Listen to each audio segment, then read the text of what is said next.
Good afternoon. On behalf of the town of Plainfield, the Plainfield Police Department, the Plainfield Fire Territory, ATF, and State Fire Marshal's Office, we thank you for coming this afternoon for this press conference.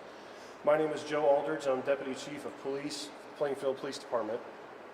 This is a follow-up press conference in reference to Wednesday, March 16th's Walmart distribution fire. The purpose of this press conference is to discuss our current status, the investigation, and public concerns. So please hold all your questions till the end. I'm going to introduce the people behind me. They're going to come up one at a time and speak, and then we'll take questions at the end. Immediately to my left and your right is ATF Special Agent in Charge Jason Walsh.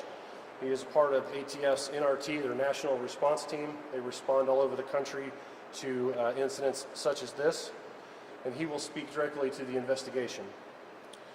To my right is Jim Mitchell. He is from the EPA Region 5 Coordinator. He's going to discuss air quality and debris concerns. And lastly, to my far right is Plainfield Fire Territory Chief Brent Anderson, who will address you as well. First of all, I will give you a few items from the police department. I will want to reiterate that this is still a very active scene, and the facility is secured by the Plainfield Police Department to maintain scene integrity. Until the investigation is complete, we will secure that building. Most of the employees who got out of that building have retrieved their vehicles from the parking lot. However, there are some vehicles that are at that parking lot that cannot be retrieved at this time, and we will let the public know, or those workers know, when they can come get them. The public can still expect some road closures. 100 South between Ronald Reagan and Smith Road, and also All Points Parkway, could be closed at certain times due to equipment being moved and accessibility for water. I have a statement from the Health Department that I'm going to read now. The Hendricks County Health Department has dedicated a phone line to address the public's concerns of public impact of the fire. The Hendricks County Health Department may be contacted at 317-718-6052 with questions or concerns regarding the health implications of this incident. For those who do not live in Hendricks County, we urge you to call your local health department or your local county health department. The health department has developed a page of frequently asked questions in reference to handling debris and air quality concerns. Those have been passed out to the media today, and we will also send that out. I'll now introduce Jason Walsh from the ATF.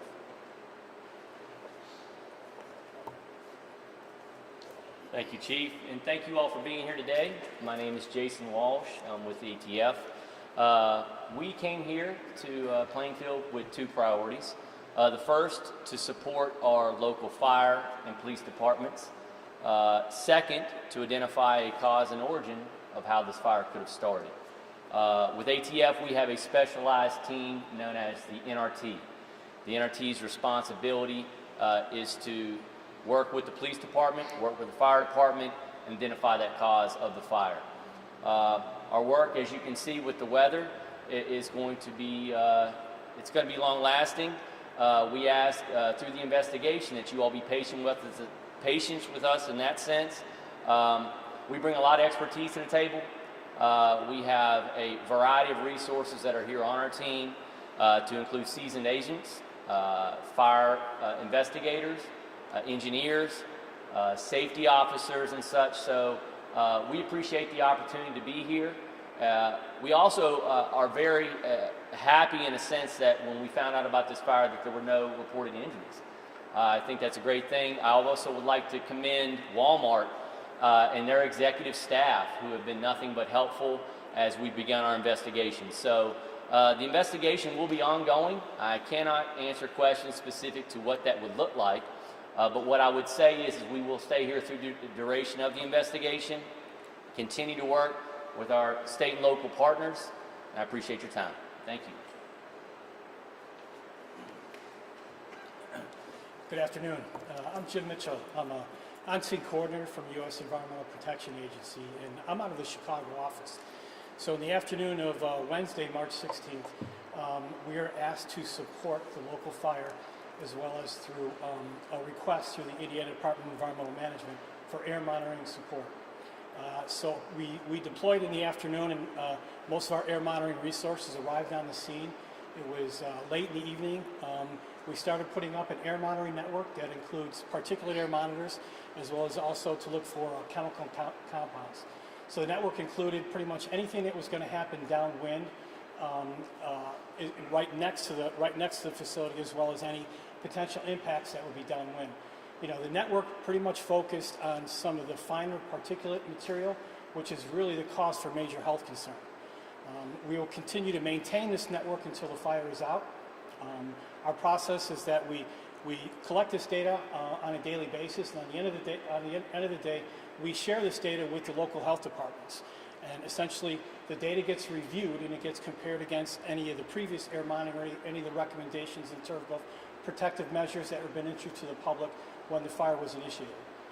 So currently, we've developed in conjunction with the state and local health departments, as well as IDEM, frequently asked question sheets that pretty much we kind of have our ear and we're understanding what are the impacts from this fire downwind and on properties, and how to address those issues. The FAQs really addresses the health issues associated with still being in the area of the smoke, how to reduce your exposure while being in there, as well as any other picking up debris, any other impacts to water systems. So we work collaboratively with all the locals, and through the local health department number and addressing all the information that's presented in the FAQs, we're hoping to be responsive to any of the public concerns on that end. So again, EPA will be around. We'll be continually collecting data. We'll work in coordination with the local health departments as to when that mission is going to end, and appreciate it. Thank you.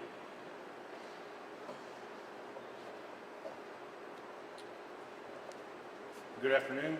Brent Anderson, Plainfield Fire Territory. Latest update we have for today is we continue to hit hot spots over at that scene. We're working in our 50th hour since this event started about noon on Wednesday.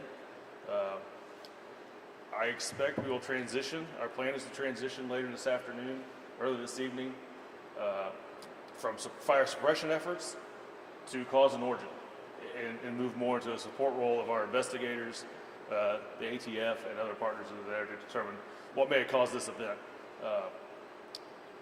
We've had 30 agencies now. We're up to 30 agencies that have assisted us, 30 fire agencies, along with obviously other community partners. 30 agencies, 350 firefighters at last count is what we expect to come through there over the course of 3 days. So we're working on 3 separate shifts that have responded to there. So some of those shifts multiple times, some of those trucks multiple times with different crews. We've had a pretty good plan for the last 24 to 36 hours of rotating crews in and out every 4 to 6 hours on a rotation schedule, so they stay fresh and they can also provide coverage in their own communities. A lot of that's mutual aid, but every community is still providing the coverage they need for their towns and communities. So as I said, as we move forward, we're going to transition later today from a fire suppression effort to a more supportive role of the investigators. I expect that'll happen this evening, and our footprint and our operation over there will scale down tremendously. You know, while this might be an event that costs many dollars, a large dollar loss and property loss, I think the one positive takeaway is, as Jason said earlier, no serious injuries, no loss of life. And that's what we should focus on, that all the systems worked, from the 911 calls to the fire protection systems to the emergency response, and all the way to where we are today. The response has been enormous and outstanding, and we could have did this alone. So we appreciate all the assistance we've got. Later today, we'll release the agencies that have assisted us, and we'll get that out one way or another.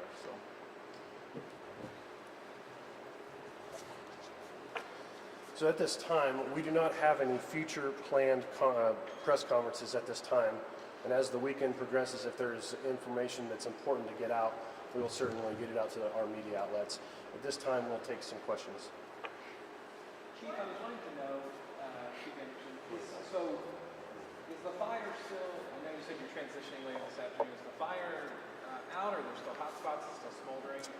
We are going to say the fire is out. As crews continue to dig over there and we remove some of the rubble and the building materials, we will find stuff.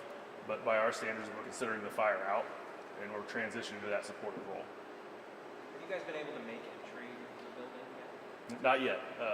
We have some heavy equipment over there, and they're working now. Some investigators, we did access some electronics that were in there that they want to make access to, but that's about the only access we've made into the interior of the building right now.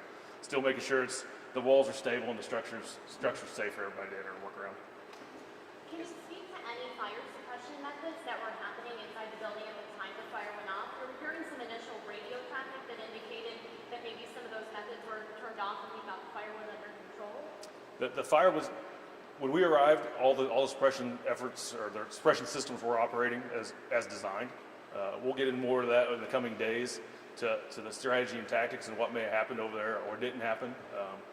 But as far as we know, everything was working as it's designed. And as Jason said, they've got engineers, we've got all the staff, we've got sprinkler experts that'll be looking into that. Squad 995, Medic 123, 15,300 Terminal Way, at Guest Services. Difficulty breathing. Assigned to ASD-OC 91, Squad 995, Medic 123, 15300 Terminal Way, at Guest Services. Difficulty breathing. 1441 hours. Assigned to ASD-OC 91. We'll let them do it. We'll get back.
So to wrap up that question, there'll be a complete investigation on as it was a system operating as it was designed in the future.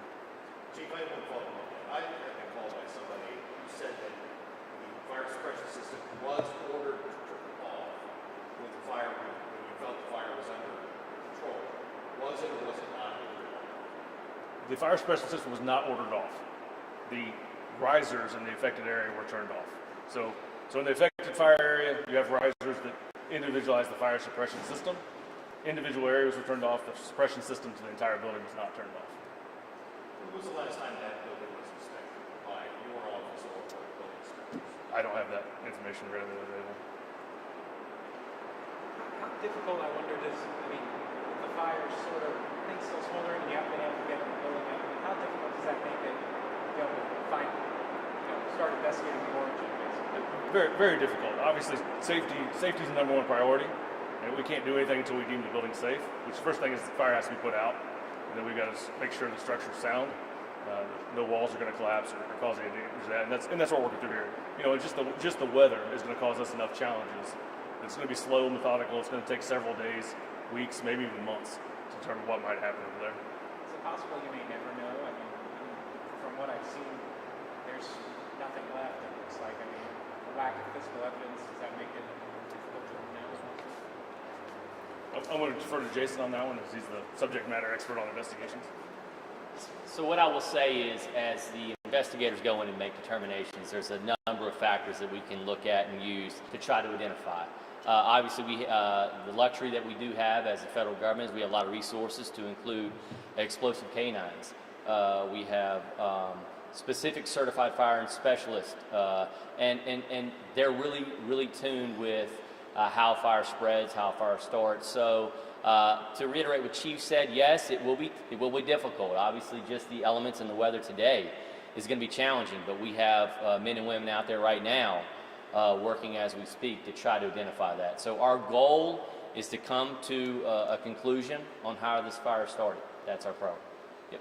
At this point, can you talk a little bit about what people should be doing, staying indoors when it comes to their health?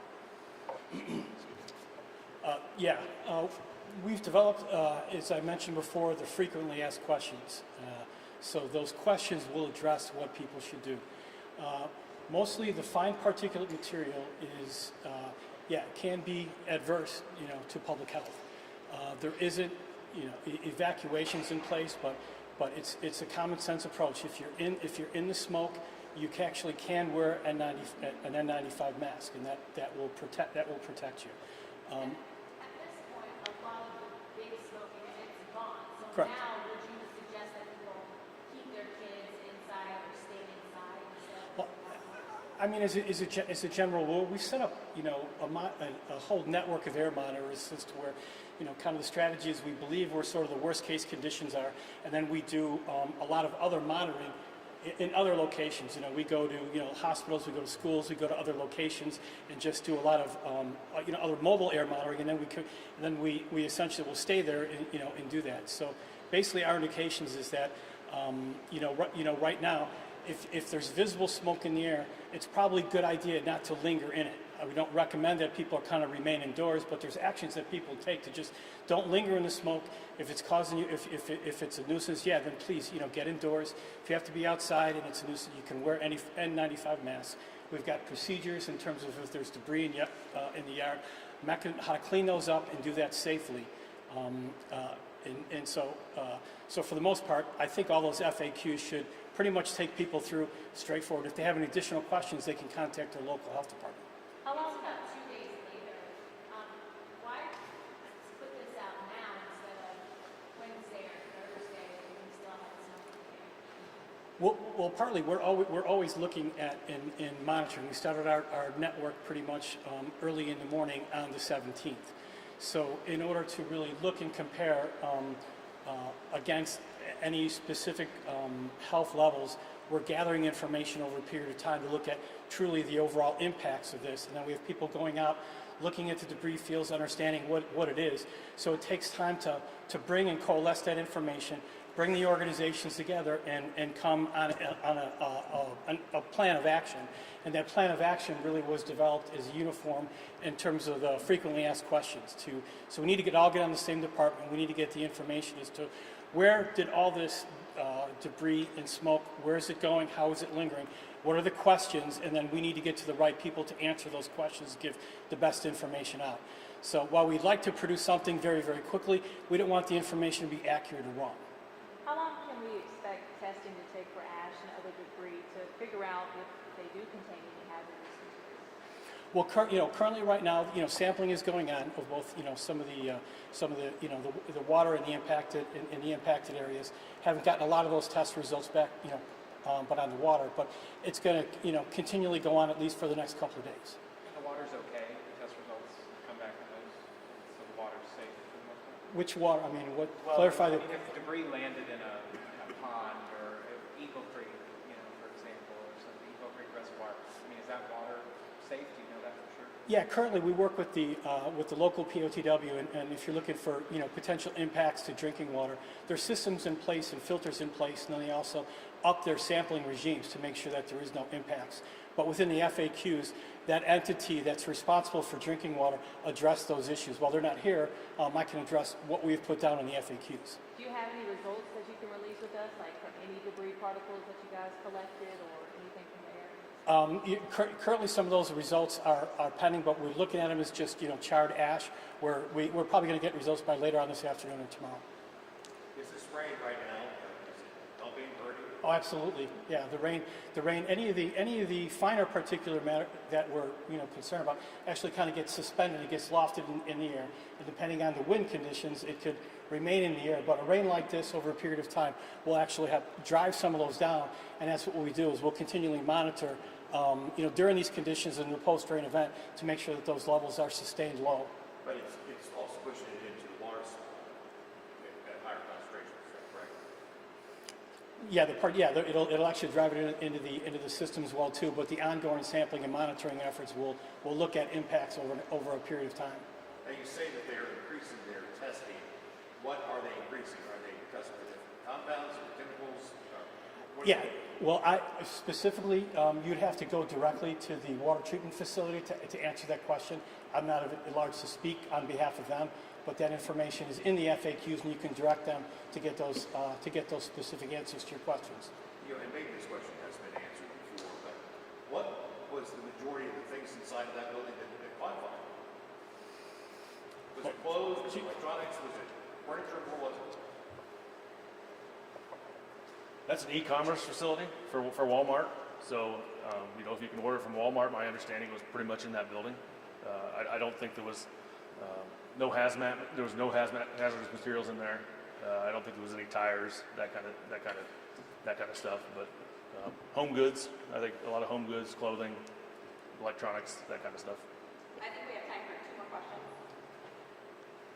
Bottom line, is there anything that residents, people in this area need to be concerned about immediately or take any immediate action on to protect their safety and their property?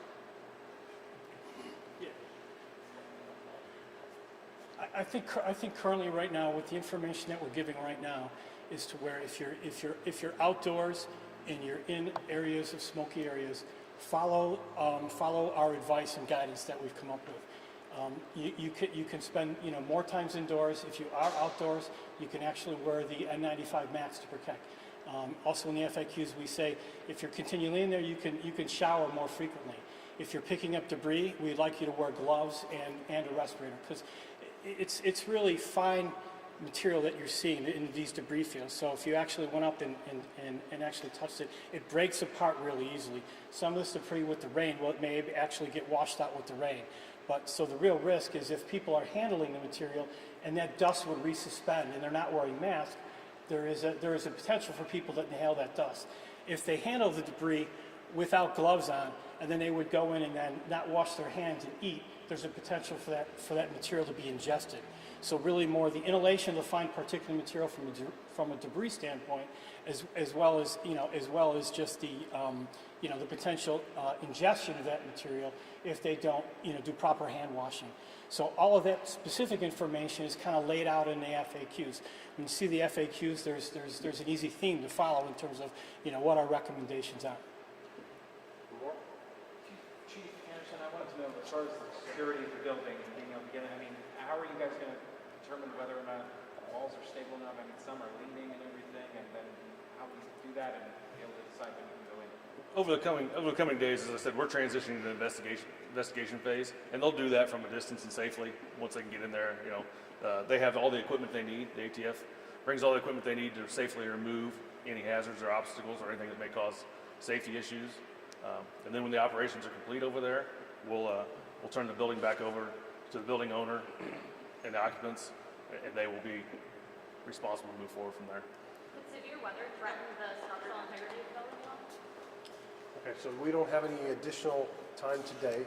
There are no more scheduled press conferences, but we will push out information over the weekend as needed.